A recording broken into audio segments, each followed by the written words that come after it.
ఈరోజు mega parent teacher meeting అని అన్నది ప్రతి స్కూల్లోని కూడా ఒక పండగ వాతావరణం జరుగుతూ ఉంది. ఎందుకంటే కూటమి ప్రభుత్వం వచ్చిన తర్వాత అనతి కాలంలోనే విద్యార్థుల్లో మెరుగైన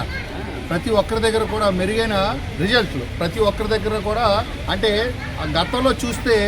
వారందరికీ కూడా రిపోర్ట్స్ ప్రైవేట్ కళాశాలకి ఏవైతే ఉన్నాయో వాటన్నిటికి 50% కూడా రీచ్ అవ్వలేని దగ్గర నుంచి ఈరోజు విద్యార్థుల తాలూకా ఈ రిపోర్ట్స్ ఏవైతే ఇప్పుడు ఈ ప్రోగ్రెస్ కార్డ్ రిపోర్ట్స్ అన్నీ కూడా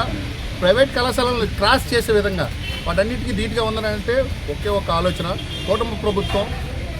మన విద్యాశాఖ మార్చులు లోకేష్ గారి తాలూకా ఆలోచన. ఒక గొప్ప ఆలోచన ఉంటేనే ఒక గొప్ప కార్యక్రమాలు జరుగుతూ ఉంటాయి. ఎందుకంటే గతంలో చూస్తే ఈ ప్రభుత్వ కళాశాలలు కానివ్వండి, ప్రభుత్వ ఆస్తులు కానివ్వండి, ఇవన్నీ తనఖా పెట్టేసేసి స్కూల్ పిల్లల తాలూకా బుక్స్ కూడా అన్నీ కూడా తనఖా పెట్టి వాళ్ళ తాలూకా డబ్బులతో వాళ్ళు ఏవైతే నలుగురు క్వార్టరీ ఉందో ఆ క్వార్టరీ జోబుల్లో మాత్రం నింపుకునే ఒక దుర్మార్గ పరిపాలన దగ్గర నుంచి ఈరోజు ప్రజా పరిపాలన అంటే ప్రజలందరూ కూడా ఏరి కోరి తెచ్చుకున్న పరిపాలన.